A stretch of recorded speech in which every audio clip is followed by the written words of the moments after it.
저는 아이가 셋이 있습니다. 네, 큰딸이 이번에 대학을 졸업했고요. 막내가 지금 중학교 2학년입니다. 딸 아들인데요. 그중에 막내인 저희 아들은 저를 참 닮았습니다. 어느 날 이 아이가 어릴 적에 아장아장 길에 걸어가고 있는데 어느 분이 이 아이를 누군지도 몰라요. 잡으셨어요. 그리고 이런 질문을 하셨대요. 야, 너희 아버지가 혹시 김광일 목사 아니냐? 그래서 얘가 어린 나이에 깜짝 놀라서 왜? 이름 쓰고 다니는 게 아니니까. 깜짝 놀라서 아니 그걸 어떻게 하세요? 이렇게 물어봤대요. 근데 그분이 이런 말씀을 하셨답니다. 네 얼굴만 보면 해답이 나온다. 그러고 가셨다는 거예요. 그러니까 얘가 이게 무슨 얘기인지를 모르고 아빠 얼굴만 보면 해답이 나온다는 게 무슨 뜻이야? 그 제가 묻길래 씩 웃으면서 그런 얘기를 해줬죠. 그건 네가 아빠로부터 만들어졌고 아빠를 그대로 닮아서 널 보면 아빠가 보인다는 뜻이야. 자, 우리는 이 귀한 스토리를 성경에서 듣습니다. 내가 너를 만들었다. 근데 그냥 만든 게 아니라 내가 너희를 나의 형상으로 만들었다. 창세기 1장 29절에서 28절의 말씀을 통해서 우리는 그 놀라운 사실을 하나님 앞에 전해 듣게 됩니다. 우리는요, 하나님이 만들었어요.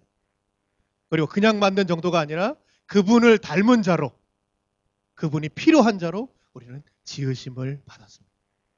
내가 느끼든지 못 느끼든지 상관없어요. 우리 모두는요, 하나님이 필요한 사람들입니다. 내가 하나님의 형상이기 때문에 하나님이 계셔야만 하는 인생이 바로 나의 인생이에요. 자, 하나님이 나를 지으셨기 때문에 하나님이 나와 함께 하실 때 우리 인생은 더 중요한 의미를 갖게 돼 있습니다. 하나님이 오늘도 예배를 드리는 우리의 모습을 보면서 하실 말씀을 우리 마음속에 한번 기대해 보세요. 야, 넌 어쩜 이렇게 날 닮았냐? 예배드리는 하나하나의 모습들, 우리 안에 그 하나님의 형상이 하나님은 보이도록 우리를 창조하셨습니다. 자, 내가 하나님의 형상이기 때문에 우리가 알아야 될 한 가지가 있어요. 우린 너무 중요하고 소중한 사람들이. 우린 너무 가치 있는 사람들이죠. 예수께서 십자가에 달려서 죽으실 만큼, 그렇게 살려야 될 만큼 하나님 나라에 귀하고 가치 있는 존재들입니다. 우리가 예수를 믿지 않아도요, 우리는 중요성의 존재들이에요. 왜 그런지 모르겠어요. 사람들은 이것에 해답을 내릴 수가 없습니다. 우연히 만들어진 우리 인간이, 원수미로부터 진화된 우리 인간이 왜 그렇게 행복하려고 애를 쓰고 중요한 사람이 되려고 애를 쓰고 사랑받기 원하고 세상에 살아가면서 보람 있는 인생을 살기 원할까? 인류의 미스테리죠. 한 가지 답변이 있습니다. 아니, 정확한 답변이죠. 우리가 하나님의 형상이기 때문에. 그래서 우리는요, 중요한 존재가 되고 싶어요. 세상에 왔는데, 한번 왔는데 그냥 대충대충 살아가는 삶이 아니라 나도 세상에 기여하고 나도 세상에 인정받고 사랑받고 존중받고 나도 세상에서 행복한 삶을 살기 원하죠. 혹시 안 그런 분 계세요? 하도 살다가 지쳐서 힘들어서 포기하는 인생은 있다 할지라도 우리는 근본적으로요, 받을 수 있으면 좋고 느낄 수 있으면 좋고 그런 존재가 되면 우리 인생은 감사할 뿐이죠. 문제는 뭐냐? 이렇게 지으심 받은 우리들이 타락함을 통해서 아담이 에덴 동산에서 선악과를 먹음을 통해서 안타깝게도 그 중요성의 존재를 느낄 수 없게 되었다라고 하는 거예요. 하나님과 함께 있어야, 하나님을 붙들어야, 하나님을 만나야 그 중요성의 존재라고 하는 것이 느껴지고 채워지고, 이야, 정말 내가 이런 사람이구나, 이걸 깨닫게 되는데, 하나님을 만나지 못하니까, 하나님을 깨닫지 못하니까, 오늘 예배를 통해서도 하나님을 볼 수 없게 되니까 어떻게 돼요? 그 중요성을요, 어디에서 느껴야 되느냐?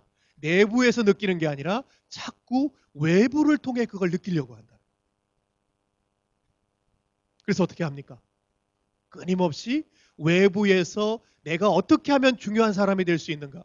내가 어떻게 하면 소중한 사람이 될 수 있는가? 어떻게 하면 내가 세상 속에서 인정을 받고 사랑을 받고 관심을 가질 수 있는가? 그런 영역을 외부에서 찾기 시작합니다. 자, 내가 뭘 가지면 좀 중요하게 느껴질까요? 내가 뭘 가지면 좀 소중한 사람으로 느껴질까요? 자, 내가 뭘 가지면 내 삶이 사람들이 보면서 대단한 사람이야, 멋진 사람이야, 이야, 참 성공한 인생을 사셨네요 라고 말할 수 있을까요? 자, 고대 이스라엘 사람들은, 중동 사람들은 그렇게 자신이 중요한 존재로 여기심을 받을 수 있는 세 가지 요인을 말하고 있어요. 고대 중동 사람들은 그 요인이 무엇이었는가? 잘 우리는 이해가 안 될지라도 그분들에게는 그게 세 가지였습니다. 가장 중심이. 바로 그것을 말하고 있는 것이 우리가 잘 아는 에레미야서 9장 23절의 말씀입니다. 한마디로 세 가지죠. 지혜, 힘, 돈입니다. 지혜, 힘, 돈. 그래서 어떻게 하죠? 나 이런 거 있는 사람이야. 거봐, 내가 얼마나 중요한지 몰라. 나 이런 대학 나온 사람이야. 거봐, 내가 얼마나 멋진 사람인지 몰라. 나 이런 지혜가 있는 사람이야. 거봐, 내가 얼마나 인생에 살 의미가 있는 사람인지 몰라. 오늘 이 사람들을 향해 하나님이 예레미야서 9장 23절을 통해 말씀하시는 건 뭡니까? 그거 자랑할 거 아니야. 이 말씀을 다른 말씀 말하면 네 인생의 중요한 가치와 의미는 외부적으로 찾아지지 않는다는 거예요. 하나님을 만나고 하나님을 경험하고 이야, 하나님이 나의 자랑이십니다. 고백하는 인생을 살라고 하나님이 우리에게 말씀하여 주고 계시는 것입니다. 하나님을 떠난 인생에 안타까움이 있어요.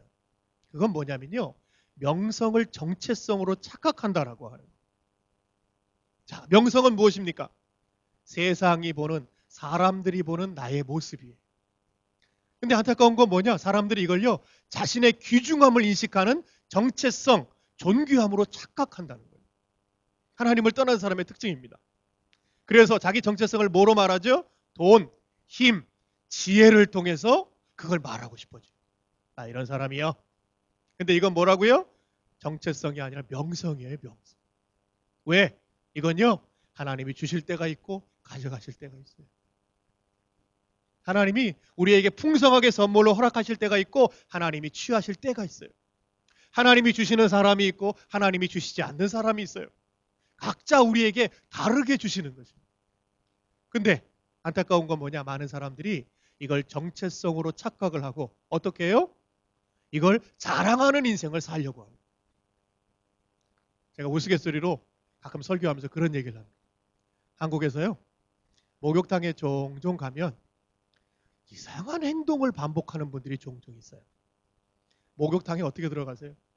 조용히 들어가죠. 뭐 발개 벗고 자랑할 일이 있습니까? 조용히 들어갑니다.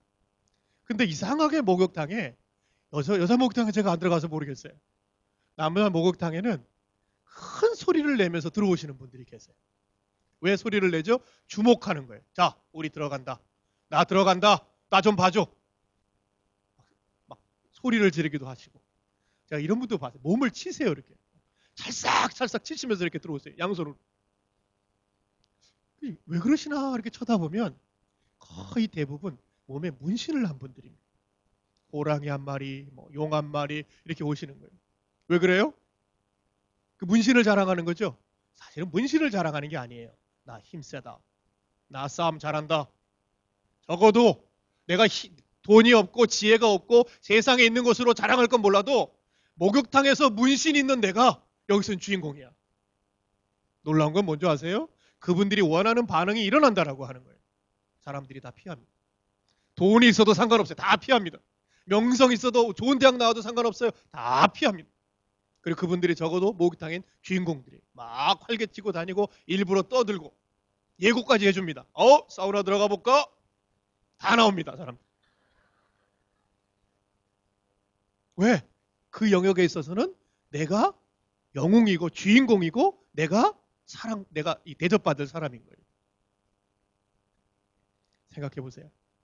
그게 자랑할 일입니까? 남 괴롭히는 게 자랑할 일입니까? 몸에 문신 있고 남에게 뭔가를 뺏고 폭력을 행하는 게 자랑할 일입니까? 이게 우리 인생의 이 비참함이 드러나는 거예요. 무엇입니까? 내게 있는 게 그거라면 그것을 통해서라도 중요성의 존재라는 걸 말하고 싶은 거예요. 나도 살만한 이유가 있는 사람이다. 나도 살만한 가치가 있는 사람이다. 나도 이렇게 너희들 주목받을 수 있는 사람이다. 중요성의 존재인 우리는 내가 가진 게 무엇이든지 간에 참 보면은 안타까운 건데도 그걸 통해서라도 뭘 하고 싶은 거예요? 세상에 메시지를 주고 싶은 거예요. 안타까움은 뭐예요? 안타까움이 뭡니까? 밖에 나가면 그걸 보여줄 수가 없어요. 옷을 입으니까 문신이 안 보여요. 그러니까 목욕탕 안에서만은 뭔가 내가 귀한 메시지를 줄 수 있어도 밖에 나가면 어떻게 돼요? 그 귀화성을, 그 소중함을 말해줄 수 없는 존재가 돼버리는 거예요. 또 밖에 나와서 보여준다고 쳐봐요. 30년만 지나보세요. 호랑이 고양이 됩니다. 몸이 쪼그라들면요, 나이가 들러서 몸에 주름이 생기면 이게 그 자랑하던 문신이 아름다운 문신이 되지 않아요. 싫어합니다. 목욕탕에 문신을 하고 들어온 할아버지 한 분을 본 적이 있어요. 참 비참한 얼굴이었어요. 젊었을 때는 안 그러셨을 거예요.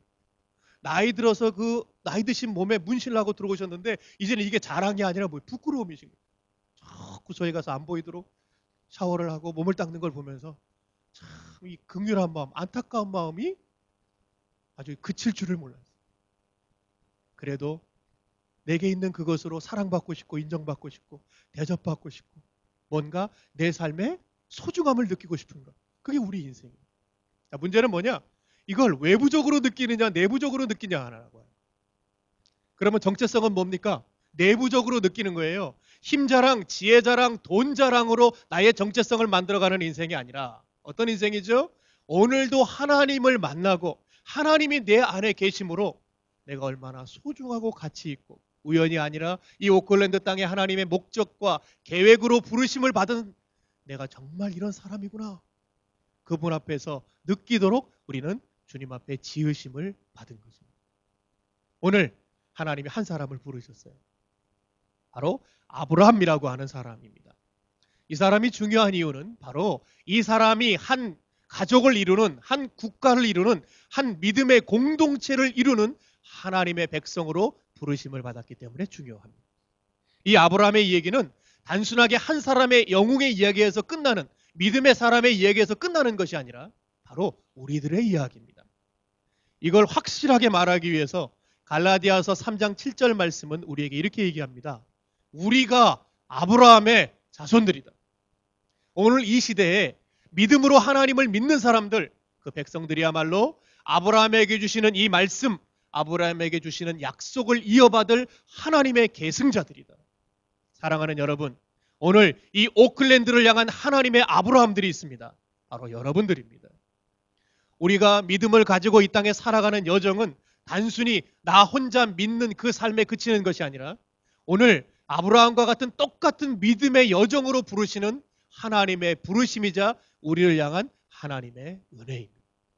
그러므로 우리는 이 말씀을 통해서 믿음의 삶으로 부르심 받은 우리들이 어떻게 살아야 되는가? 믿음의 삶의 의미는 무엇이고 믿음의 삶을 살 때 하나님이 우리에게 권고하시는 것이 무엇인가? 아브라함에게 주시는 이 약속을 통해서 우리에게 주시는 믿음의 여정이 어떤 의미인가를 살펴보아야 하는 것입니다. 하나님이 아브라함을 부르셨습니다. 하나님이 우리를 부르셨어요. 우연이 아닙니다. 그분이 만드시고 그분의 계획하에 우리를 부르신 것입니다. 그리고 오늘 세 가지를 말씀하세요. 오늘 창세기 12장 말씀에는요, 중요한 동사 세 가지가 나옵니다. 자, 첫 번째는 떠나라. 두 번째는 가라. 세 번째는 되라 라고 하는 세 가지의 동사가 나옵니다. 자, 이것이야말로 하나님이 우리를 부르신 이유이기도 하고 크리스찬의 믿음 여정이기도 합니다. 우리는 오늘 이 말씀을 붙들고 떠나는 인생이 되어야 합니다. 우리는 오늘 이 말씀을 보고 가야 하는 인생이 되어야 합니다. 오늘 이 말씀을 보고 하나님의 말씀에 순종하여 되는 인생이 되어야 하죠. 자, 의미가 무엇입니까? 첫 번째입니다. 떠나라. 아브라함아, 너는 떠나라. 단순히 이례적인 사건만이 아니라 우리 믿음의 여정 속에서 계속되어야 될 중요한 한 가지는 우리는 떠나는 삶을 배워야 합니다. 자, 아브라함에게 말씀하세요. 하나님이. 아브라함아, 떠나자. 어딜 떠나는 겁니까? 오늘 성경은 이렇게 표현하고 있죠. 뭐라고 말합니까? 너의 본토, 친척, 아버지의 집을 떠나라. 여기가 어디죠? 성경은 싫어합니다. 성경은 가상적인 스토리를 사는 것이 아니라 실제적으로 살았던 지역 속에서 하나님이 아브라함을 부르시는 거예요. 자, 아브라함, 너의 지금 아버지, 친척, 고향집 떠나자. 거기가 어디입니까? 실제적인 장소가 있었다는 얘기입니다. 그냥 막연한 장소가 아니고 그냥 구체적인 실제적인 장소가 있었어요. 여러분에게 제가 오늘 이런 말씀을 드린다고 생각해 보세요. 여러분 여기 떠나서 저 웰링턴으로 이사 가십시오. 그럼 여기가 어디입니까? 오클랜드겠죠. 구체적인 장소, 지명, 그리고 그 자리가 있었다는 것이에요. 오늘 하나님은 아브라함에게 그 자리를 떠나도록 요청하고 계시고 그 믿음의 여정의 출발점으로 떠나는 것을 명령하여 주고 계시는 거죠. 자, 그러면 이제 본문으로 돌아가 보죠. 거기가 어디입니까? 창세기 11장 말씀 보면 그 장소를 구체적으로 언급하고 있습니다. 거기가 어디입니까? 바로 갈대아 우루라고 하는 지역. 갈대아 우루. 갈대아 우루는 어디죠? 이 갈대아라고 하는 호칭은요, 바빌론, 메소포타미아 지역을 일컫는 옛 명칭입니다. 그러니까 오늘 이 말씀의 의미는 너 저 바빌론 지역의 우루라고 하는 동네에 살고 있지? 너 거기 떠나면서 네 인생 출발하자. 제가 지도를 하나 보여드릴게요. 거기가 어디냐? 바로 수메르라고 하는 글씨가 써져 있는 그 밑에 우루라고 하는 지역이 쓰여져 있어요. 성경은요, 밑도 끝도 없이 아브라함 얘기가 나오는 게 아닙니다. 창세기 10장, 창세기 11장 계속 연속되는 사건을 통해서 아브라함의 이야기를 기록하고 있어요. 그럼 그 우르라는 지역이 어디입니까? 그 우르라는 지역은요, 실제적인 장소가 있었던 티그리스 강과 유프라테스 강이 합쳐지는 중심에 있었던 중요한 평야 지역입니다. 계속 봐주셔도 괜찮을 것 같아요. 평야 지역입니다. 이 지역이 왜 중요하냐? 날씨가 좋고 늘 강이 흐르고 또 강이 퇴적되어서 만들어진 저희 동그라만 느푸르라고 하는 지역은 평야 지역으로 가장 크게 인류 문명이 발생되었던 곡창지대입니다. 그냥 심한 뿌리면 엄청난 곡식을 거둬들이는 거예요. 물 많지, 땅 비옥하지.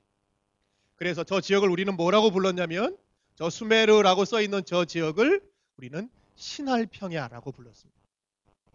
성경이 이 신할평야라고 이 지역을 기록하고 있어요. 그러면 우리가 있는 이 창세기 12장에서 조금 앞으로 가보죠. 창세기 11장에 어떤 사건이 기록되어 있습니까? 바벨탑 사건이 기록되어 있습니다. 그 바벨탑은 어디에 쌓았다고 기록하고 있죠? 신할평야라고 기록하고 있죠. 바벨론 사람들이 바벨탑을 쌓았던 중심지, 바로 그 신할평야에서 오늘 하나님은요, 한 사람을 부르고 계시는 거죠. 바벨탑이 뭡니까? 나 하나님 필요 없어. 나 이런 사람이야. 이야, 이런 엄청난 건축물 봤어? 내가 이런 걸 만들 수 있고 내가 이런 걸 지을 수 있고 우리 이런 사람이야 라고 자랑하는 것이 바로 바벨탑입니다. 오늘 그곳에서 하나님이 한 사람을 부르고 계시는 거예요. 아브라함아, 넌 이 땅에서 이런 삶 살지 말자. 오늘 나와 함께 가자, 떠나자 라고 하나님이 불러주고 계십니다. 바벨탑이 무엇입니까? 명성을 정체성으로 착각해서 하나님 없이도 자신이 살 수 있는 줄 알고 자기에게 주어진 힘자랑, 지혜자랑, 돈자랑하며 자신의 정체성을 만들어가는 세상. 오늘 하나님은 거기에서 우리를 떠나라고 말씀해주고 계시는 것입니다. 세상 사람들은 돈, 힘, 지혜를 모으면서 그것으로 자기를 자랑하고 하나님 없이도 살 수 있다고 생각할 거다.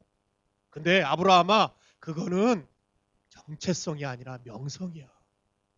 너는 오늘 나를 만나고 나와 함께하고 내가 필요한 사람인 것을 알고 바벨탑을 쌓는 인생이 아니라 하나님을 자랑하는 인생으로 한번 살아가 보자. 하나님이 우리에게 돈을 주실 수 있습니다. 하나님이 우리에게 지혜를 주실 수 있어요. 하나님이 우리에게 건강을 주실 수 있습니다. 사랑하는 여러분, 이것은 우리가 자랑할 것이 아니라 하나님에게 주어진 선물입니다. 선물은 내가 만든 것이 아니라 자랑할 것이 아니라 오히려 우리는 그 선물을 주시는 하나님을 그것을 통해서 높여야 되는 것입니다. 여전히 세상은요, 이런 삶의 라이프 스타일을 좋아합니다. 그래서 내가 소유한 것, 내가 가진 것, 내가 타고 다니는 것, 내가 사는 것, 이런 것들이 나의 정체성이 돼. 나 이런 집 살아. 나 이런 차 몰고 다녀. 이 백 봤어 이거? 이게 명품 백이야 이게. 어머, 이게 그냥 한 2,000불밖에 안 하는데 그냥 남편이 사줬네. 비가 오면 어떡해요? 이걸 그냥 내 가슴에 품고 내가 맞아요. 왜? 이 정체성이 이걸 통해 오는 거예요. 자, 크리스찬은요, 부자가 되면 안 된다. 믿음의 여정은 건강하면 안 된다. 믿음의 여정은 좋은 대학 가면 안 된다라고 말씀드리는 게 아니에요. 하나님이 나의 정체성의 중심이 되시고 그 정체성 안에 살아가는 사람은 명품 가방이 나를 빛내는 도구가 되지만 그 하나님을 만나지 못하고 정체성이 없는 사람은 그것이 올무가 되어서 우상이 되어서 그것이 나의 정체성을 만들어가는 도구가 된다라고 하는 거예요. 우리는요, 세상과 똑같이 살도록 부르심 받은 사람들이 아닙니다. 오늘도 이 오클랜드 땅을 해서 하나님은 아브라함아 떠나자 우리 손을 붙잡고 인도하여 주고 계시는 거죠. 내가 가진 것, 내가 다닌 대학, 내가 소유한 어떤 것들로 나를 자랑하고 드러내고 뭔가 내가 어떤 사람이라고 말하는 세상적인 삶이 아니라 오늘도 내 인생은 하나님이 필요함을 깨닫고 오늘도 그 하나님의 말씀을 듣고 그 하나님이 말씀하시는 곳으로 갈 수 있는 그것이 나의 정체성이 되는 삶으로 부르셨어요. 성경은요, 많은 사람들의 삶 속에 그런 하나님의 말씀을 선포하고 있습니다. 배운 게 없습니다. 가진 게 없어요. 삶에 그 어떤 것들로 내 삶에 자랑할 것이 없는 한 사람이 있었습니다. 오늘 그 사람에게 하나님의 말씀이 임합니다. 예레미야야. 그때 예레미야는 말합니다. 주님, 잘못 찾아오셨습니다. 저는 아이라 말할 줄도 모르나이다. 무슨 현상이죠? 명성을 정체성으로 착각한 현상. 아우, 하나님 나 아니에요, 나.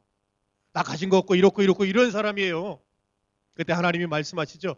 예레미야서 1장 4절 말씀. 예레미야야, 내가 널 지었어. 예레미야야, 내가 너를 알아. 예레미야야, 내가 너를 구별하여서 오클랜드의 하나님의 선지자로 세운 거야. 성경은 뭐라고 말합니까? 하나님의 말씀이 임할 때 그는 명성을 정체성으로 착각하는 삶에서 벗어나서 하나님 이제 내가 누구인지를 알았습니다. 명성을 정체성으로 착각하는 인생의 특징이 뭔지 아세요?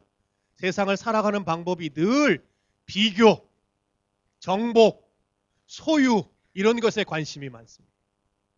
인생이 어떤 삶이에요? 비교, 정복, 소유의 삶이에요. 왜? 이게 내 정체성을 말해주니까. 어떻게 하든지 막 남하고 나를 비교합니다. 옆집 아저씨는 저 차 샀어? 아이고 우리 집은 늘 비교하는 거예요. 옆집 남편은 이런데 당신은 뭐야? 사랑하는 여러분 알아두십시오. 우리 남편은 옆집 남자하고 비교할 남자가 아닙니다. 우리 남편은 하나님이 나에게 주신 하나님의 선물이에요. 믿음의 사람이요. 어떤 분이 옆집 아저씨를 늘 보고 관찰을 한답니다. 옆집 아저씨는 옆집 아저씨는 이번에도 부인 데리고 해외여행 간대. 옆집 아저씨는 명품백 사다 줬대. 옆집 아저씨는 차 바꿨대. 어느 날 보니까 옆집 아저씨가 출근을 하는데 부인 볼에다 뽀뽀를 딱 합니다. 여보 사랑해. 그리고 출근하는 거예요. 배가 아파 견딜 수가 있어야죠. 인간아, 옆집 아저씨는 출근할 때 부인 볼에 뽀뽀를 하더라. 니는 할 수 있냐? 그랬더니 남편이 그러더래요. 난 할 수 있는데 옆집 아줌마가 괜찮아 할까? 또 비교를 하니. 우리는요, 비교하며 살도록 부르심 받은 사람들이 아니에요. 그거는 바빌론 사람들이 그렇게 사는 거예요. 우리는 어떤 사람들이에요? 하나님이 지으신 독특한 사람들이에요. 영어로 말하면 유니크한 사람이에요. 역사 이래 나의 형상, 내 모습, 내 인격, 그리고 나의 같은 성품으로 이 땅에 존재한 사람은 아무도 없습니다. 찾아보세요. 아무도 없습니다. 쌍둥이도 다릅니다. 뭘 말해줍니까? 나는 비교할 사람이 아니라 하나님 나라의 독특한 사람. 우리 아이들은요, 비교당할 애들이 아닙니다. 엄마 친구 아들은 이번에도 전교 1등 했대더라. 그건 엄마 친구 아들 얘기고요. 그리고 우리 아들이 왜 이렇게 공부를 못하는지를 알려면 어렸을 때 내 성적표를 확인해 보면 압니다. 비교당할 사람이 아니에요. 우리 교회, 딴 교회하고 비교하지 마세요. 다른 교회는, 우리 목사님은, 우리 아빠는, 우리 부모님은 전 세계에서 가장 좋은 목사님이 어떤 목사님이에요? 우리 교회 목사님이에요. 아멘이 없으시네요. 이유는 간단합니다. 그분의 성품과 그분이 말씀을 얼마나 잘할 수 있는지, 그분이 얼마나 뛰어난 능력을 가졌는지가 중요한 게 아니라 하나님이 보내주셨기 때문에 가장 중요해요. 아빠는 왜 삼성 회장이 아니야? 삼성 회장이 아닌 건 미안하다만 그건 바른 생각이 아닌 거죠. 왜? 하나님이 아빠로 네 인생에 보내준 사람이 나라면 우리는 그런 생각하면 날마다 사는 게 아니라 이 아빠가 내 인생에 가장 소중한 하나님이 주신 선물이구나. 사랑하고 함께하고 가족의 관계성을 만들어가고 함께 하나님 나라를 향해 살아가는 것이 우리 인생에 주어진 의미인 거죠.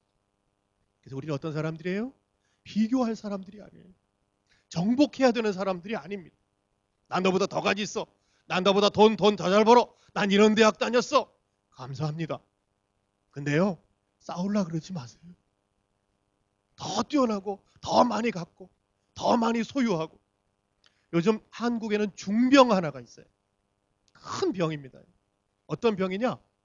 남들만큼 먹어야 되는 병이에요. TV를 틀면 늘 나오는 게 먹방, 흔히 음식에 대해서 얘기해요. 백종원 씨라고 유명한 분이 계세요. 이런데 먹어봤쇼? 이렇게 막 보여줍니다. 그럼 사람들이 느끼는 건 뭐냐? 나도 먹어야 되겠다. 나도 먹어야 되겠다. 마치 안 먹으면 인생이 뒤지는 것처럼. 그거 먹어봤어? 안 먹어봤는데요. 얼마나 맛있는데 아직도 그걸 못 먹어봤어? 그때마다 제가 하는 얘기입니다. 왜 먹어봐야 되죠? 그 사람이 먹는다고 왜 내가 먹어야 합니까? 뒤지지 않아야 되는 것처럼. 더 많이 빨리 가고 더 많은 걸 소유하고 더 많이 내가 1등을 해야 되는 것처럼. 왜 우리 인생에 그렇게 살아야 되죠? 그래서 사람들은 어떻게 생각하냐? 이거 연결된 소유입니다. 소유. 뭘 가지고 있는가? 우리 집에 이런 거 있어. 저런 거 있어. 저 집 같은 TV 크더라. 작아도 잘 나옵니다. 근데 뭘 소유하에 따라서 내 인생이 달라진다고 생각하는 거예요. 큰 TV 있어도 상관없습니다. 좋은 차 타셔도 상관없고 좋은 집 사셔도 상관없습니다. 한 가지만 기억하세요. 우리는 영성을 정체성으로 착각하고 살아서는 안 됩니다. 세상은요, 얼마나 명성을 크게 갖는가가 역사입니다. 얼마나 많이 뺏었는가? 얼마나 많은 걸 발견했는가? 얼마나 많은 걸 소유했는가? 얼마나 많은 것들을 그 사람들이 누렸는가? 이걸 역사라고 말합니다. 하나님 나라의 역사는 그런 게 아니에요. 하나님 나라의 역사는요, 바로 여러분들입니다. 우연이 아니라 이 땅 오클랜드 안에 보내신 여러분에 의해서 하나님의 역사는 만들어집니다. 그래서 나는 하나님 나라의 역사를 써가는 사람이에요. 하나님 나라는 이 땅의 왕 이런 것에 관심이 있는 게 아니라 하나님의 백성의 스토리에 관심이 있어요. 오늘 내가 하나님과 동행하며 이 땅에 하나님의 역사, 하나님의 스토리를 써가지 않으면 하나님 나라에는 나밖에 쓸 수 없는 역사가 있어요. 그건 아무도 쓸 수 없어요. 왜? 하나님이 나를 통해서 계획하셨기 때문에. 그래서 우리는 그 땅을 떠나서 하나님과 함께 뭘 써가야 돼요? 나의 역사, 하나님 나라의 역사를 써가야 합니다. 가정에서, 직장에서, 교회에서 그 부르심 안에서 하나님과 함께 하면서 그분이 바라보시는 눈을 느끼면서 그분이 나를 어떻게 생각하시는지 내가 얼마나 귀하고 소중한 사람인지 하나님의 백성으로 부르심받은 부르심 속에서 우리는 역사를 써가야 하는 거죠. 아브라함아, 가자. 세상 사람들은 이렇게 살 거야. 근데 너는 믿음의 사람으로 이런 삶이 아니라 다른 인생 한번 살아보자. 그리고 하나님이 초대하셨어. 그리고 두 번째 이렇게 말씀하세요. 가자. 너 가자. 어디로 가자는 겁니까? 지도 다시 한번 보여주실까요? 여기로 가자는 거예요. 저 가나안이라고 써있는 도시로 가자는 거예요. 이 가나안 땅이 우리가 잘 아는 이스라엘 땅입니다. 그래서 이 백성을 우리가 뭐라고 부르냐면 히브리 백성이라고 부르는 거예요. 히브리 백성은 무슨 뜻이냐면 저 우르에서 가나안 땅에 가려면 강을 하나 건너야 됩니다. 무슨 강이죠? 유프라테스 강이에요. 그래서 히브리라고 하는 뜻은 강 건넌 백성들이란 뜻이에요. 강 건넌 사람들, 히브리 사람들. 가나안 땅에 오기 위해서 저 유프라테스 강을 건너왔다는 것이에요. 그래서 하나님이 초대하신 하나님의 땅으로 그들은 가게 됩니다. 거기가 어디였죠? 바로 가나안 땅, 이스라엘의 땅, 성경의 주 무대가 되는 바로 하나님의 땅인 것입니다. 너 가자. 그래서 손잡고 가신 거예요. 자, 왔습니다. 그 땅은 어땠을까요? 그 땅에 간다는 게 무슨 의미일까요? 왔습니다. 가나안 땅은 어떤 땅이죠? 결론부터 말씀드릴게요. 정말 좋은 땅이 아닙니다. 이스라엘은요, 국제적인 지리가 이렇게 되어 있어요. 위에는 바빌론, 밑에는 이집트, 애굽입니다. 이 두 지역이 전 세계에서 가장 먼저 문명이 발달된 지역이죠. 엄청난 문명을 가지고 위에는 바빌론에서는 아까 말씀드렸던 바벨탑, 지구라트라고 하는 건물을 쌓고 이 밑에 있는 이집트에서는 피라미드라고 하는 건축물을 쌓는 유사성을 갖습니다. 명성을 정체성으로 착각해서. 근데 생각해 보세요. 피라미드 대단하다. 어떻게 저렇게 지었지? 왜? 과시하려고, 자랑하려고. 나 이런 왕이야. 근데 그 피라미드는요, 10만 명의 노예들이 20년간 2톤의 돌을 2만 개를 사용해서 만든 겁니다. 근데 그걸 지은 사람이 우리 아버지라면 얘기는 달라지죠. 그걸 지은 사람이, 그걸 지은 노예가 우리 아버지라면 이 이야기는 달라집니다. 그건 역사가 아니라 그건 비참한 스토리가 될 수밖에 없습니다. 그것도 자기 궁궐이 아닙니다. 자기 무덤 하나 짓는, 과시하고 드러내고 난 신이야, 난 이런 사람이야. 그리고 하나님이 부르신 거예요. 가자 아브라함아. 그게 가나안 땅. 근데 가보니까 세상에 인류 문명이 발달됐던 메소포타미아 이집트 문명은 물이 넉넉하고 땅도 비옥하고 농사도 잘 된 지역인데 가보니까 가나안 땅은 우리나라 강원도만한 한국 남한 4분의 1만한 지형인데다가 지형도 별로 그렇게 좋은 지형이 아닙니다. 하나님이요, 그 땅에 보내신 다음에 애굽에서 바벨론에서 그 땅에 보내신 다음에 하나님이 하시는 말씀이 있어요. 신명기 말씀에 그걸 뭐라고 설명하냐면 바로 이렇게 설명합니다. 내가 들여가 얻으려고 하는 땅은 내가 나온 애굽 땅과 같지 아니하니 거기서는 너희가 파종한 후에 발로 물대기를 채소밭에 댐과 같이 하였거니와 너희가 건너가서 얻을 땅은 산과 골짜기가 있어서 하늘에서 내리는 비를 흡수하는 땅이요. 신명기 10장 11장 10절에서 11절의 말씀이에요. 자, 무슨 얘기입니까? 바빌론 땅, 애굽 땅은 그냥 땅도 비옥하고 강도 있어서 채소밭에 물대는 것 같이 농사 잘 지었지. 근데 너희가 가서 얻는 이 가나안 땅은 그런 땅이 아니다. 물이 저장이 안 돼. 그래서 하늘에서 내리는 비를 의지해서 농사를 지을 수밖에 없어. 이런 말씀을 하시며 인도하시는 겁니다. 그럼 비는 잘 내리겠죠. 비가 잘 내려야 농사를 잘 지으니까요. 이스라엘 지형은 지금도 똑같습니다. 4월부터 11월까지는 비가 안 와요. 11월에 성경에서 말하는 이른 비가 내리고 3월 달에 늦은 비가 내리면서 그 잠시 내리는 비를 의지해서 농사를 짓고 살아가는 지역이 지금도 이스라엘 땅 가나안 땅입니다. 왜 이러실까요? 이 좋은 문명에서 우리를 불러내셔서 기껏 주신 땅이 가보니까 어렵고 힘들고 문제가 있고 고통이 있고 갈등이 있고 삶에 많은 환란이 있는 지역이더라고요. 근데 거기서 끝내두실 하나님이 아니죠. 한 가지를 약속하세요. 그게 바로 다음 말씀이죠. 신명기 11장 12절 말씀. 근데 그 땅은 내 하나님 여호와께서 돌보아 주시는 땅이라. 연초부터 연말까지 내 하나님 여호와의 눈이 항상 그 위에 있느니라. 무슨 얘기입니까? 자, 아브라함아, 네가 가게 되면 메소포타미아 애굽 땅같이 비옥하고 문명이 발달되고 훌륭한 지역은 아닐 거다. 약속한다. 내가 너희에게 약속한다. 분명한 게 하나가 있다. 내가 너희와 거기서 동행할 거다. 내가 거기서 너희 인생에 살아계신 하나님으로 함께 할 거다. 아브라함아, 비록 가나안 땅 같지, 애굽 땅 같지 않고 메소포타미아 땅 같지 않지만 그들은 그 엄청난 것들을 통해서 자기 인생을 자랑하고 바벨탑 그리고 피라미드를 쌓아가지만 넌 그거 없다 할지라도 비옥하고 좋은 땅이 아니라 힘들고 문제가 있고 고통이 있고 갈등이 있다 할지라도 내가 함께 거기 있을 때 네 인생이 어떻게 되는지를 한번 느끼고 경험해봐라. 오늘 하나님은 그 삶으로 초대해주고 계십니다.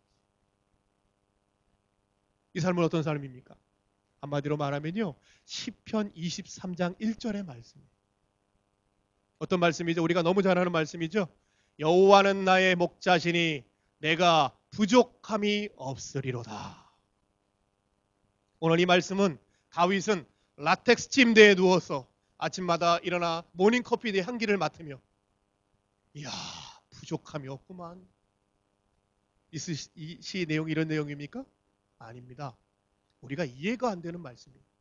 날마다 사울이라고 하는 대적의 손에 의해 쫓기면서 내가 잘못한 게 없는데 내 문제가 아닌데 저 왕은 나를 죽이려고 날마다 쫓아오고 생명의 위협을 느끼고 아침마다 광야에 일어나면서 축축한 풀자리에서 등을 베겨서 털고 일어나면 먹을 것을 주사 유리하고 방황하는 인생이 다윗의 인생이었어요. 오늘 시편 23장 말씀은 그때 쓰여진 것입니다. 이게 말이 됩니까? 이게 말이 됩니까? 여호와는 나의 목자시니 내가 부족함이 없으리로다. 이를 악물고 쓰십니까? 사실은 아닌데 현실은 아닌데 악물고 부족함이 없어. 이십니까? 아닙니다. 그래서 이 시는요 2가지 문장으로 되어 있어요. 첫 번째, 하나님 내 인생은 왜 이렇게 부족한 게 많습니까? 우리 고백이죠. 안 그러세요? 오클랜드에 살다 보면 어려움, 힘든, 문제, 갈등, 내가 잘못한 게 아닌데 내 삶에 주어지는 고난, 관계의 어려움들 참 우리 인생에 느끼는 거죠. 근데 우리는 그렇게 고백할 수밖에 없어요. 예수 믿는데 여기까지 왔는데 이 삶의 현장에 살아가는데 느끼는 고통, 갈등, 외로움 왜 이렇게 많나요 주님? 2번째 시가 바로 이겁니다. 근데 하나님이 내 목자가 되시니까 하나님이 내 인생에 살아계시니까 부족함이 부족함으로 느껴지지 않네요.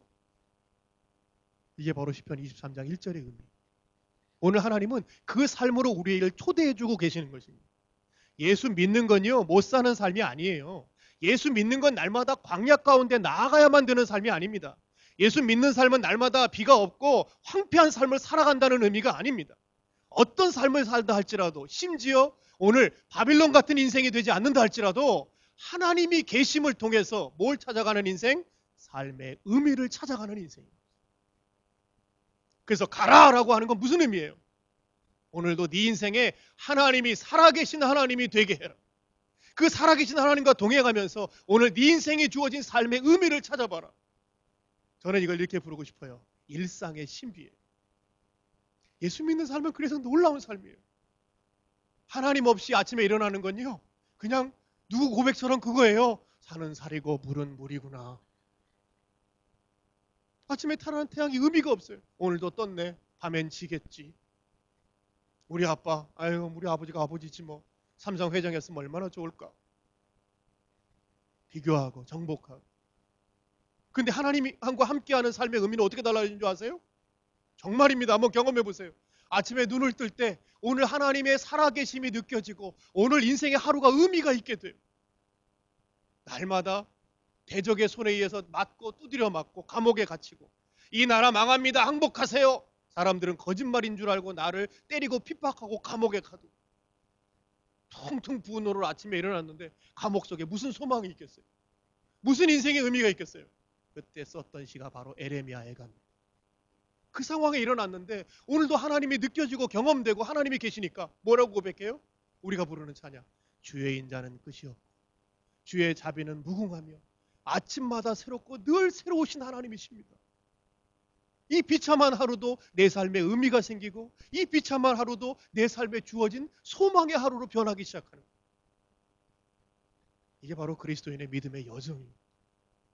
주어진 많은 것들로 내 인생의 의미를 찾는 게 아니라 아침에 눈을 떠서 내 남편을 보니 이게 그냥 남편이 아니라 오늘 하나님이 주신 남편이고 오늘 아내를 보니 늘 옆집 아줌마하고 비교해 보는 내 아내가 아니라 이게 허리냐라고 말하고 싶은 그 아내가 아니고 하나님이 주신 귀하고 소중하고 가치 있고 인생의 의미 있게 살도록 부르심 받은 내 동력자구나.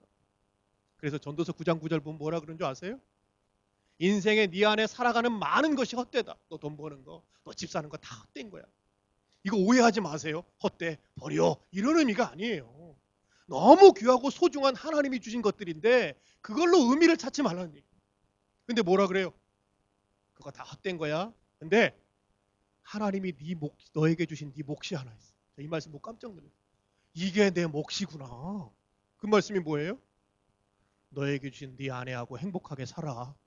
그게 네 몫이야. 하나님 목을 주시려면 좀 좋은 걸 주시든지. 이게 무슨 얘기입니까? 하나님과 함께 믿음의 여정 속에서 주어진 그것이 하나님이 주시는 놀라운 내 생의 의미가 되고 가치가 되고 살아갈 이유가 되고. 정말입니다. 제가 제 자랑하는 게 아니고요. 시간이 지날수록 저희 아내와 더 사랑하고 친밀하고 하나 되고 하나님 안에 살아가는 믿음의 삶이 얼마나 좋은 것인지를 경험합니다. 왜? 하나님이 계시니까 의미가 다른 거예요. 떠오르는 해가 오늘도 내 인생을 축복하는 하나님의 선물이 돼요. 저 새 노래소리가, 새는 뭐 노래하고 뭐 땅은 뭐, 이게 아니라 하나님이 오늘도 내 인생을 축복하는 아름다운 소리를 듣게 하시는구나. 아유, 내가 여기 괜히 와서 오클랜드 그냥 한국에 살 걸, 이런 땅이 아니라 그 어렵고 힘들어도 왔는데 하나님이 계시고 하나님이 주시는 초대가 있고 하나님이 내 인생을 향한 계획이 있는 뭐가 되는 거예요? 아름다운 터전. 바로 여기가 우리가 찬양했던 것처럼 내 주 예수 계신 곳이 그 어디나 하늘나라는 고백이 나와요. 오늘 하나님은요, 그런 인생으로 우리를 초대해주고 계시는 거예요. 자, 가자. 자, 가자. 이게 그런 의미입니다. 하나님이 계시니까 의미가 다르고 보는 시각이 달라지고 가치가 달라지고 그 하나님이 계심으로 내 인생이 하나님 정말 멋진 분이에요. 자랑하고 싶은 내 인생의 믿음의 고백이 생기는 삶인 거죠. 그래서요, 하나님은 오늘도 우리에게 가자. 자꾸 돈, 사람, 주어진 소유, 비교, 정복에 마음 두지 말고 하나님이 네 인생에 계실 때 네 인생이 어떻게 달라지는지 그 의미를 한번 찾아봐. 무화과나무 잎이 말라요. 포도 열매가 없습니다. 농사하시는 분 계세요? 이 얘기가 얼마나 끔찍한 얘기인지 몰라요. 무화과나무 잎이 마르고 포도 열매가 없고 논밭에 식물이 없고 우리의 양떼가 없고 외양간에 소가 없어요. 이거 남 얘기라고 너무 편히 읽지 마세요. 우린 읽을 때 감동해요. 아이고 어쩌나 이 사람 이거. 이거 내 얘기라고 생각해 보세요. 오클랜드 와서 장사를 하는데 장사도 안 되지. 우리 애는 속색이지. 우리 남편까지 왜 이러니. 하나하나 삶의 의미를 잃어가는 건데 오늘 하박국 3장에서 하박국 선지자는 뭐라 그래요? 하나님이 내 안에 계시니까, 하나님이 함께 하시니까 그 속색이고 문제가 생기는 것도 내 삶의 의미로 다가오더라는 거예요.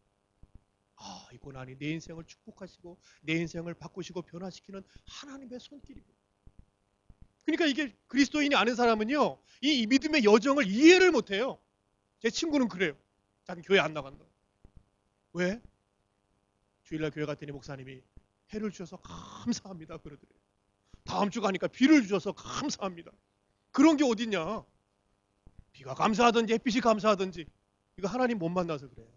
하나님이 내 안에 계시고 살아계신 하나님으로 경험되기 시작할 때 하나하나 삶의 공간에 사람들의 삶의 하나하나가 의미가 달라져요. 의미가 달라집니다. 저는 호주에서 한 2년 공부한 적이 있어요. 맨날 기도는 그거였어요. 주여 주시옵소서. 이게 믿음으로 기도하다가 나중엔 좀 화가 나요. 자꾸 안 주시니까. 왜 안 주십니까? 뭘 잘못했는데요. 근데 하나님이 계시고 만나고 하니까 나중에 의미가 달라져서 나오는 고백이 있어요.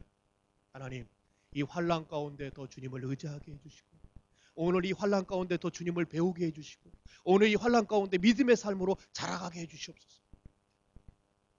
기도가 바뀌었어요. 뭐로 바뀌어요? 주님 채워주지 마시옵소서. 이 고난과 이 고통 속에서 하나님을 배우고 의지하는 요나와 같은 삶을 살게 해주십시오. 자, 하나님이 우리 인생에 의미를 주시는 분이세요. 그 의미가 있는 사람은 오늘 하루가 우연이 아니라 하나님의 계획과 섭리 속에서 가자라고 부르시는 하나님의 손을 잡고 살아가는 인생이라는 걸 깨달은 사람은 세 번째 삶이 다가옵니다. 이게 바로요, 하나님이 가나안 땅에 그들을 보내시는 중요한 의미이죠. 바로 무엇입니까? 세 번째, 되라. 정말 기가 막힌 말씀이에요. 되라. 뭐가 되라는 겁니까? 복의 근원이 되라.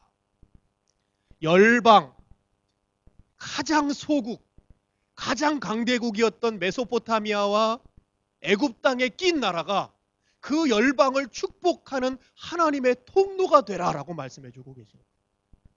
오늘 우리를 크리스찬으로 부르신, 믿음의 여정으로 부르신 하나님의 중요한 약속, 믿음의 여정의 세 번째가 바로 이것입니다. 하나님은 우연으로 여러분을 이 교회에 보내신 것이 아닙니다. 하나님은 우연으로 여러분 가정에 여러분을 보내신 게 아닙니다. 하나님은 우연으로 이 오클랜드 뉴질랜드 땅에 여러분을 보내신 것이 아닙니다. 하나님의 계획이 있습니다. 목적이 있습니다. 그건 무엇입니까? 되라라고 하는 거예요. 하나님은 이 오클랜드 땅을 축복하기 원하세요. 하나님은 여러분의 가정을 축복하기 원하시고 하나님은 이 교회를 축복하기 원하십니다. 그런데 놀라운 건 뭐죠? 그 방법이 바로 여러분들이라는 거예요. 난 널 통해 할 거다. 너는 내 동역자다. 내가 이 땅을 축복하기 원하는데 그 축복의 통로, 근원이 누구냐? 바로 너다! 라고 주님은 우리에게 말씀해 주고 계십니다. 우리 인생은요, 그래서 복된 인생. 우연으로 존재하는 것이 아니라 하나님의 동역자로 하나님의 계획 속에 우리는 하루하루 이 땅을 살고 있는 거죠. 오늘 예배를 마치고 우리는 가정으로 돌아갑니다. 많은 분들이 그런 기도를 해요. 이건 크리스찬이 기도할 내용이 아닙니다. 주여, 오늘 들어가면 우리 시어머니 일찍 주무시게 해주시고 문제 없게 해주시고 힘들지 않게 해주시고 시험 당하지 않게 해주시고. 이건요, 크리스찬의 믿음의 여정의 삶이 아니에요. 어려움이 있고 문제가 있고 갈등이 있지만 주님, 이 가정으로 제가 들어갑니다. 저를 통해 이 가정이 복을 받게 되기를 원합니다. 문제가 있고 갈등이 있고 싸움이 있고 다툼이 있는 이 가정이 저를 평화의 도구로 써주시는 하나님의 은혜를 통해서 바뀌고 변화되고 새롭게 하고 회복되는 일이 있게 되기를 원합니다. 기도 잘해야 돼요. 하나님, 문제 없게 해주세요. 고통 없게, 힘듦 없게 해주세요. 하나님, 많은 삶에 고통 없게 해주세요. 우린 이렇게 기도해요. 왜? 고통이 워낙 힘들고 어려우니까. 이해는 되죠? 근데요, 그때마다 하나님이 어떻게 기도에 응답하시는 줄 아세요? 고통 없게 해줄게, 문제 없게 해줄게, 어려움 없게 해줄게, 힘듦 없게 해줄게. 그렇게 응답하시던가요? 저는 그런 분 거의 본 적이 없어요. 오히려 하나님 뭐라 그러세요? 그래서 내가 널 보낸 거야. 미움이 있는 곳에 사랑을, 다툼이 있는 곳에 용서를, 분열이 있는 곳에 일치를, 생명 없는 곳에 생명을 창조하려고 내가 널 보낸 거야. 우연이 아니야. 네가 나의 복의 통로야. 저희 할머니는요, 마산에서 유명한 3대 무당 중에 한 분이 있었어요. 여러 살리시고 여러 변화시키셨어요.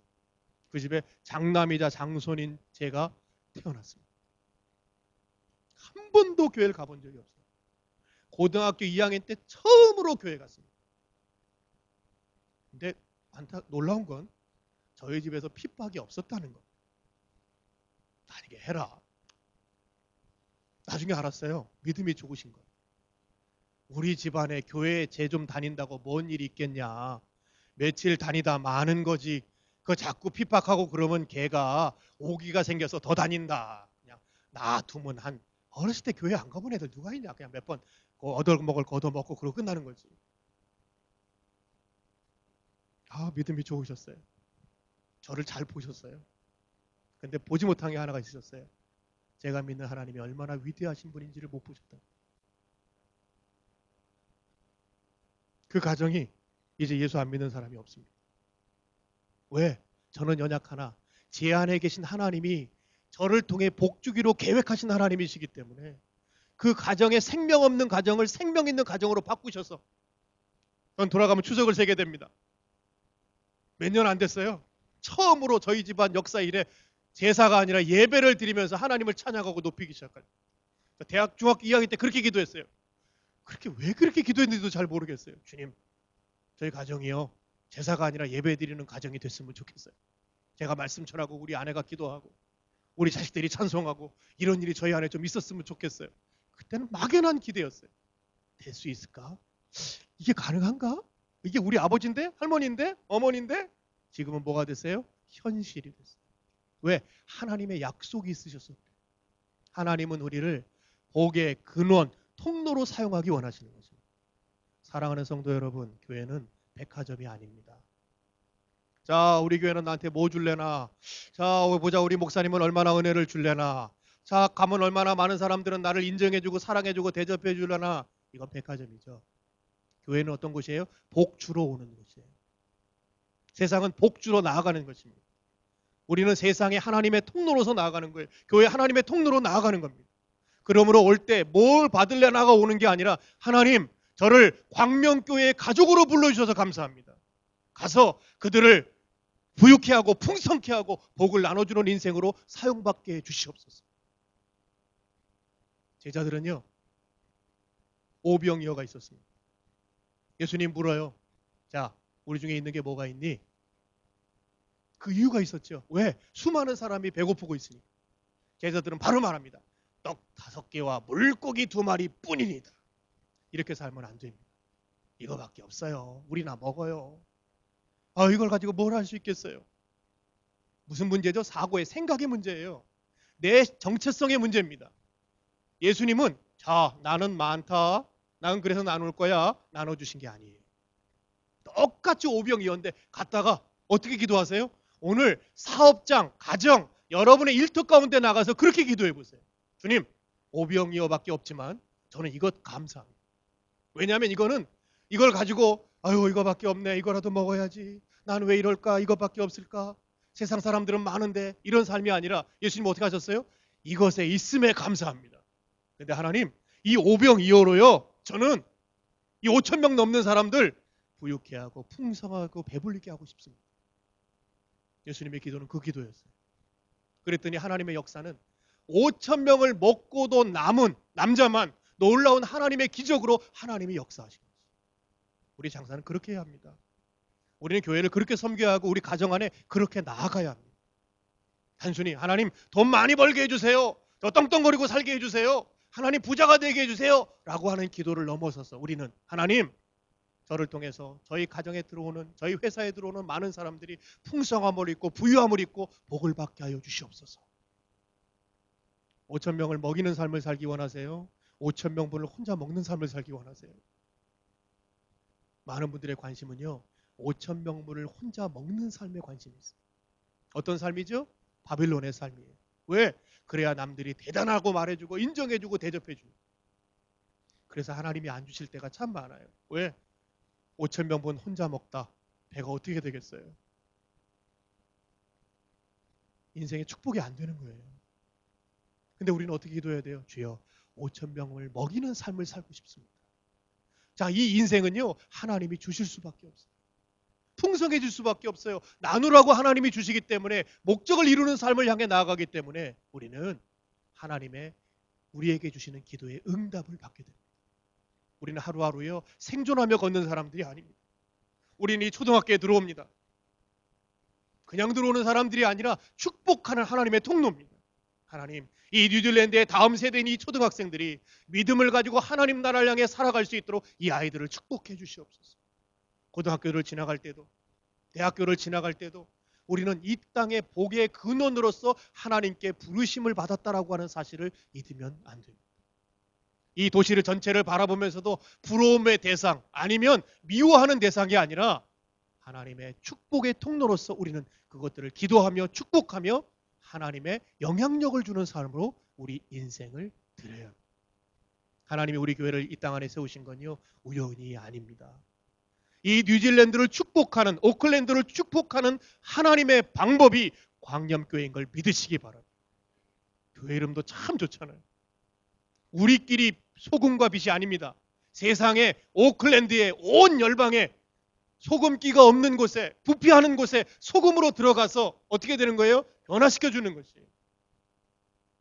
어두운 곳에 가서 니들은 어둡지, 난 밝아라고 말하는 사람들이 아니라 어두운 데 가서 비춰주고 변화시키고 밝히고, 야, 여기 생명이 있구나. 그래서 하나님이 우리를 광염교회로 세우신 줄 믿으시기 바랍니다. 너무 좋잖아요. 광자. 제 이름에도 광자가 들어가는 것처럼 빛을 비추는 곳으로, 복을 주시는 것으로 하나님이 우리를 부르시는 것입니다. 단순히 우리끼리 모여서 우리끼리 잘 모이고 우리끼리 더 많아지고 우리끼리 더 나누자, 이 측면이 아니라 우리는 열방을 살리는 하나님의 통로로 부르심을 받은 것입니다.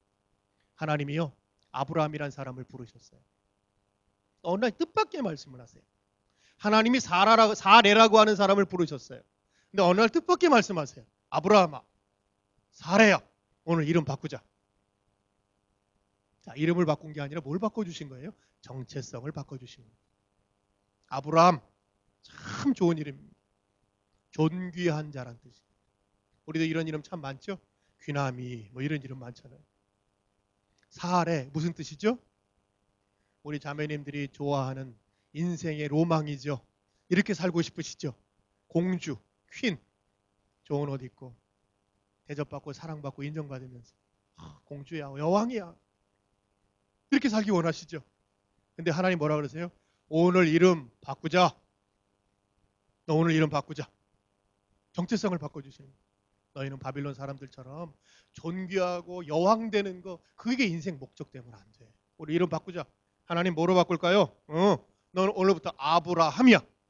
너는 오늘부터 사레야. 자, 오늘 교회를 떠나갈 때, 예배를 마치고 우리 나갈 때 이름 바꿔서 나가서. 아브라함 무슨 뜻이죠? 열국의 아비. 사레 무슨 뜻이죠? 열국의 어미. 그 온 열방을 축복하는 아버지 엄마가 누구냐? 바로 나라고 하는. 근데 이해가 안 되는 게 이거예요. 열국의 복의 근원. 차라리 이렇게 말하지 왜 아비라고 말하냐고 하는 거예요. 왜 엄마라고 말하냐고 하는 거예요. 아브라함아, 너는 아비다. 사레야, 너는 아비다. 엄마다. 우리는 오클랜드의 아비입니다. 우리는 오클랜드의 어미예요. 무슨 뜻이죠? 한 가지 비유를 드리고 마치겠습니다. 저는 어렸을 때 미국 무대 옆에서 자랐습니다. 그래서 초딩 입맛이에요. 한국에서 말하는. 어렸을 때부터 햄, 소세지 이게 흘러나오는 길목에 살다 보니까 어렸을 때도 그런 걸 먹었어요. 근데 안타까운 건 나이 들어서도 입맛이 크게 변하지 않습니다. 햄, 소세지 여전히 이런 걸 좋아합니다. 근데 형상이 무서운 게 뭐냐면요. 그 조그만 유전자를 통해서 외모뿐만 아니라 그 가지고 있는 형질, 그 가지고 있는 하나하나가 전달이 돼요. 저희 아들이 그렇게 햄을 좋아합니다. 제가 가르쳐 준 적이 없어요. 먹인 적이 없습니다. 왜? 몸이 안 좋은데 구태여 제가 왜 먹이겠어요? 어느 날 우연히 햄을 먹어본 이 아이가 그렇게 햄을 좋아하게 됐어요. 저희 교회 집사님이 과학자인데요. 그게 과학으로 증명이 된 거예요. 부모의 유전자를 통해서 음식의 이 취향이 유전이 되는데 이게요. 손자 때까지 간대요. 그 형상이 그래서 참 대단한 거예요.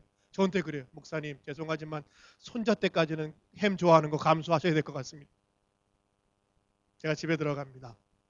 어느 날 따뜻한 밤에 스팸을 다 구워 저희 집사람이 준비해 놓고 있어요. 얼마나 맛있어요.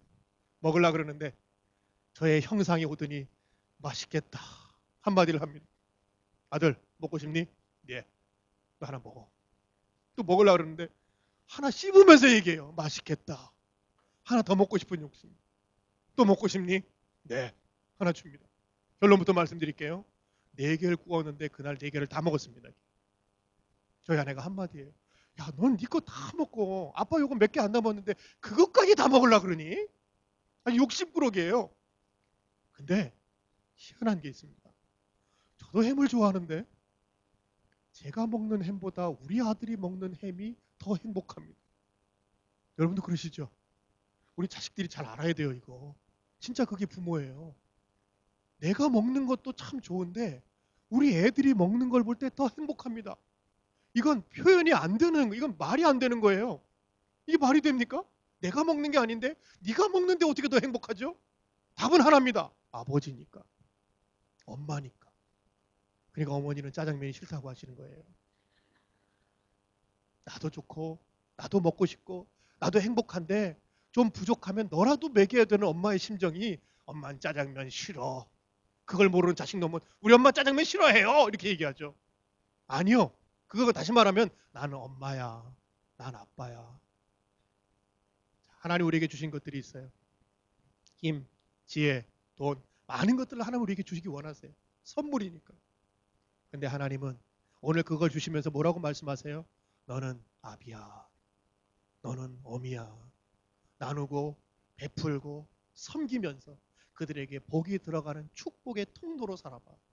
그러면 오병이어의 기적이 일어날 거야. 네 삶을 그들을 축복하면 축복할수록 오늘 네 삶을 축복하는 하나님의 방법을 경험해봐. 우리는 바빌론 백성처럼 살아서는 안 됩니다. 가지면 가질수록 내 바벨탑을 쌓는 것이 아니라 주면 줄수록 섬기고 베풀고 아버지로 살아가는 인생 속에서 끊임없이 내 인생을 축복하시는 하나님을 경험하고 하나님과 함께 동행하는 삶으로 우리는 부르심을 받았습니다. 하나님은 이 오클랜드 뉴저지 땅을 사랑하고 계십니다. 축복하고 변화시키고 바꾸고 새롭게 우리가 말할 수 있는 평화, 부함, 많은 하나님부터 선물들이 이 도시에 가득 차길 원하세요. 그 하나님의 방법은 바로 여러분들이. 그 하나님의 방법은 바로 우리 교회입니다. 그 하나님의 믿음의 여정 속에 초대받은 우리들이 오늘 아브라함처럼 복의 근원으로 살아감을 통해서 많은 풍성함이 이 땅에 있게 되길 소망합니다. 기도하겠습니다.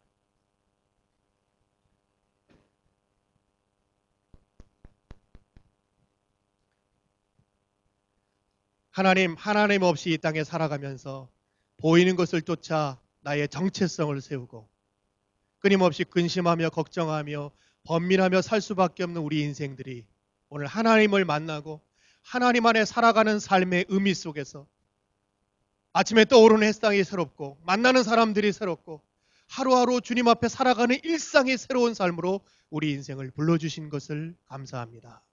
오늘도 우리의 삶이 하나님과 동행하는 삶이 되게 해주시옵소서. 오늘도 우리가 하나님을 사랑하며 하나님과 함께함이 즐거운 삶이 되게 해주시옵소서. 내가 아니라 주님을 자랑하는 삶이 되게 해주시고 내가 아니라 내 인생에 주어진 하나님의 계획과 부르심이 내 삶에 이루어지는 삶이 되게 해주시옵소서.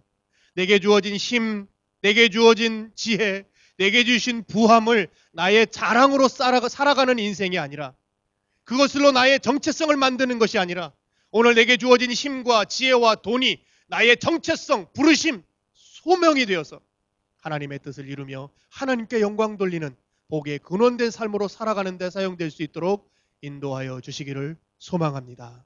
하나님, 이 하나님의 놀라운 계획에 우리가 볼 수 있도록 우리의 눈을 열어주시고 이 말씀을 들을 수 있도록 귀를 열어주시고 그 하나님의 마음을 우리의 마음에 품을 수 있도록 우리의 마음을 열어주시옵소서.